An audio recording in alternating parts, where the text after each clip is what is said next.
Welcome everyone to another edition of Play It Through, and on this edition it's Ring King, brought to us by Data East. Based on the arcade game of the same name, Ring King is one of the earliest boxing titles on the Nintendo Entertainment System. The game has a few different modes to it, including training, ranking, tournament, 2-player versus, and 2 different styles of watch mode with different opponents in each. What I'm going to do for this playthrough, since it's a little bit of a different style of game, is I'm going to go through the tournament mode and complete that, and then show you guys the rookie class as far as ranking mode goes, and then the final battle against the number 1 ranked opponent. And the reason for jumping around a bit is the way that this game actually works is you're supposed to do the training mode against training opponents, and every time you do so and win, you get some more points to add to your punching, speed, and stamina stats. You'll get a password at the end of each of the bouts, and then you can put that in the training mode again, get your fighter back, and then train some more, leading to what could potentially be hours and hours and hours of playing the game, re-entering the password, and trying to power up your boxer. However, the end result for doing so really isn't anything spectacular, as the game doesn't really have much of an ending, but I still want to showcase what the game provides and give my strategies for it. So we start off with the tournament mode. It's an 8-fighter tournament, and you make your way, of course, from the quarterfinals to the semis, and then the finals against the last opponent, whoever ends up winning out. You only get 9 points to distribute for your character during the tournament mode, so I've decided to go with 3 power, 4 speed, and then 2 stamina. Of course, stamina is going to determine how many punches we can throw without getting tired. Speed is the quickness of which we're able to deliver punches, and then of course, power is how hard we're able to hit. The strategy for all the fights, though, are going to remain pretty much the same as you're going through. This game also has the very infamous in-between round segments, where it looks like the trainer is doing something, not very G-rated, to say the least. During that in-between segment, you can mash the A button, though, in order to gain some of your health or stamina back, which of course is represented at the top of the screen. And knocking down your opponent is very much like a random process. Unlike a game like Punch-Out, where you fill up their meter and then they end up getting knocked down, in this instead, it can be kind of random, having key punches at key moments, like counter punches. When your opponent is about to lunge in at you and you deliver a punch just at the right moment, you can instantly knock them down. Also hitting powerful moves like the uppercut or the hook by hitting towards them, and the attack button, depending upon if you're on the horizontal plane or the vertical plane, will determine if you do the uppercut or do the hook. It's a little bit hard to hit, but sometimes these can instantly destroy your opponent, knocking them on their butt. When it comes to my strategies for the game, though, as you'll notice, is I like to just kind of stand still for the most part and let my opponent work around me and come to me. I've read strategies where this is the opposite of what you want to do, but from what I've been able to accomplish, as long as my timing is good, I'm usually able to get the upper hand on my opponent and land more attacks than they're able to deliver to me. As they move around, wait for the right moment, wait for them to be kind of lined up perfectly, and then deliver punches. Sometimes they may duck under the way, in which case you want to stop punching. Other times they're going to, of course, try to get in and quickly start attacking you fast. As long as your speed is about equal to your opponent, you should be able to get the upper hand back if you just start mashing the button, if they kind of like just hit you with a barrage of punches. But 9 times out of 10, if you start punching them, they're going to back away, setting you up for potentially one of those lunging forward punches or an uppercut of their own. And when they do this, my timing is ready so that when they get close enough, I can deliver a punch and knock them back, and sometimes knock them on the ground. So there we go, that is the semi-final here, and now we're moving on to the finals of the tournament. It's going to be my character against Gary, or Jerry here, and you can see his speed and all his stats are pretty low. Thankfully, the tournament mode, which I think is the funner mode just because everyone is kind of equal. You each get 9 points to distribute for your character, so everyone's on the same playing field, unlike the ranking mode where the more you train is how you're going to get better at it. So if you train a lot, you're going to instantly pretty much win every single one of the bouts if you decide to do that much training. I do give the game, though, a lot of credit for having the creativity of the training mode in general and the password system so that you could keep training your character up and getting to that potential 99 total stats for each of the categories if you really wanted to do so. This is the kind of game that would have benefited many years later from battery backup, so it could have saved for you instead of you having to write down the password each time, which gets pretty boring and annoying very quickly.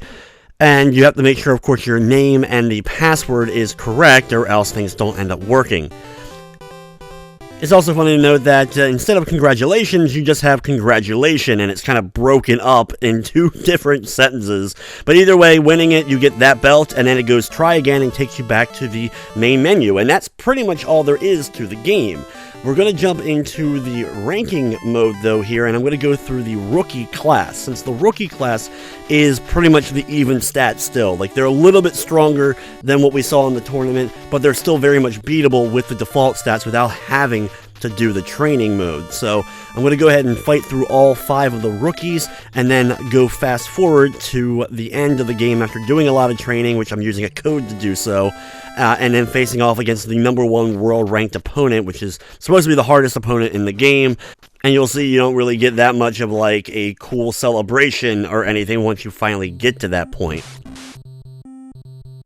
Also, when it comes to the strategies in the game, mastering the timing of the potential uppercut or hook will also really come in handy. While it is hard to hit those uppercuts, if you can get one in at just that right moment, you can send your opponent instantly flying. So you may want to practice that, especially when doing either the training or even just going into the 2-player versus and kind of getting the timing of how the movement forward into it, because it's very specific, because you kind of have the forward momentum, and as you throw out that uppercut, if you have just enough, you'll be able to kind of land directly on the chin with it, and that's when it becomes really devastating no matter what your power level ends up being.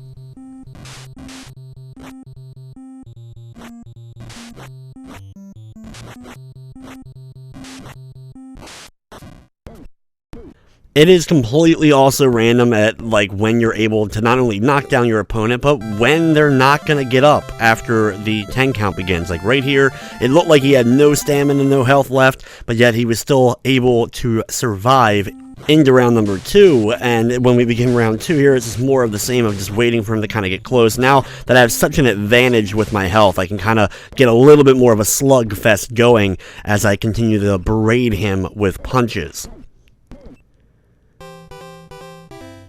Rookie number 5 is defeated, and we move on to Rookie 4. I do like it when they have kind of the silver gray hair. It makes them stand out a little bit more. It's kind of completely random color schemes that you end up getting for the opponents, and you're going to see a lot of the same ones if you continue to do the training or even doing into the ranking mode. You'll see a lot of the same color palettes for the opponents that you're going to end up fighting.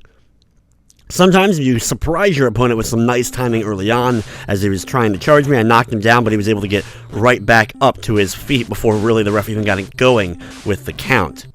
Now, if you're unable to defeat your opponent by actually knocking them out, you do also win if the rounds end up going all the way to the end. Whoever has the most punches connected ends up being the winner, and if for some reason you have the exact same amount of punches connected at the end of the entire thing, then it's whoever had more health or more stamina at the very end is determined the winner. So there's a couple of ways you can end up winning the bouts, but mostly, more often than not, especially if you're going through and once you get that kind of timing down, you'll probably be knocking out opponents left and right and being able to just do it that way instead of having to wait for the potential decision.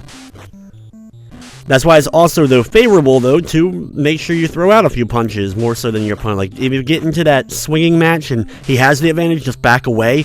Make sure that he doesn't connect as much. It's better to kind of run away a little bit and get your bearings straight and then wait for him to come back to you than just kind of standing there and mashing the button and getting to just punch for punch with him. But the more punches landed, of course, the better, even without a lot of power. Now here I'm able to hit that big, massive uppercut and knock this guy flat onto his back. That's the coolest part. It's so satisfying when you're able to actually pull that off against an opponent and knock him out with the uppercut. Coolest moment this game is pretty much able to provide. Here we move on to ranking rookie number 2, and you can see that his stats are pretty high. He has a lot of power, 9 points in power alone, and then the other stats, so I have to be a little bit more cautious and try to time my punches to make sure that I'm able to slowly drain his health down. If you're going into a fight like this where you have significantly less stats than your opponent, you don't want to like panic straight out.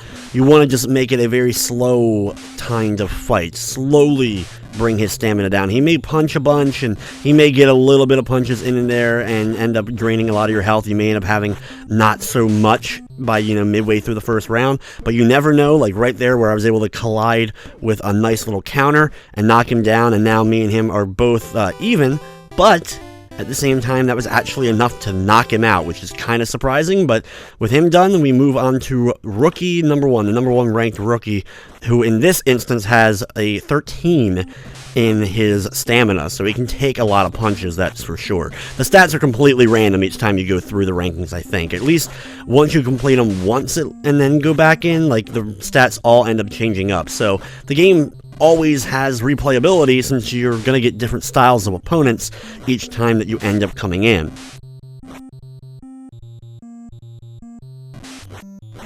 While this game originally started as an arcade title, it was, of course, not only on the NES, known as Family Boxing for the Famicom in Japan from Namco instead of Data East, but interestingly enough, they actually also put it on the MXX, and then like 2004, 2005, they also made a mobile version of the game. So it's one of the few little like old NES Famicom arcade titles that also got a mobile version in the early days of mobile gaming.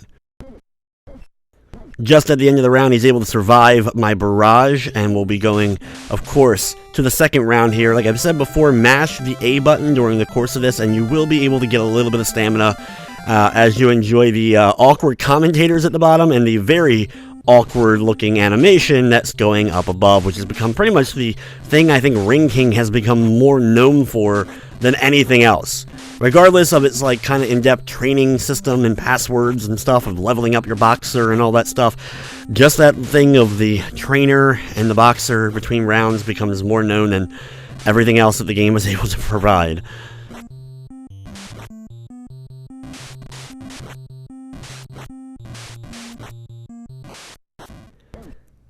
With almost no stamina left on either of us, though, I'm able to knock him down and knock him out, and I win the rookie ranking here. And then from there, you'll go right into the US ranking, the middle section. The problem is the stats start getting so much higher for the opponents here that it's really hard to compete with them unless you do training. So instead of going through all this, which is just the same basic fights over and over again once I level up, let's fast forward now to the final bout here. A lot of stats have been leveled up. Like I said, I did use a code to get to this point in the game, but the mechanics and the boxing remain the same, except now you can kind of see how much faster the game can get once you get a lot of speed and power for your stats. Just like you can throw punches like crazy when you're facing off against the later opponents, making it really hard in order to win some of the bouts if you don't also level up. But if you level up, they become an absolute joke and a breeze as we face off against the #1 world ranked fighter here. But no matter what the stats of the opponent is, it's all about the timing with your punches. You can be a little bit more aggressive if you like to move around towards your opponent more. I, like I said, prefer a more defensive approach and wait for them to come to me and counter them, as it seems to do more damage to them if you counter correctly. But this is it, though. When you win the #1 ranking in the world, this is all you get. It's the same celebration as the tournament or the rookie or any of the other rankings, and then that's it. You just go right back to facing off against another world ranked 1 opponent who has different stats than before, but looks exactly like the other world 1 ranked opponent that we just fought a few moments ago. But anyway, guys, that's going to wrap up this episode of Play It Through. I'd like to thank you for watching, and of course, I hope you enjoyed.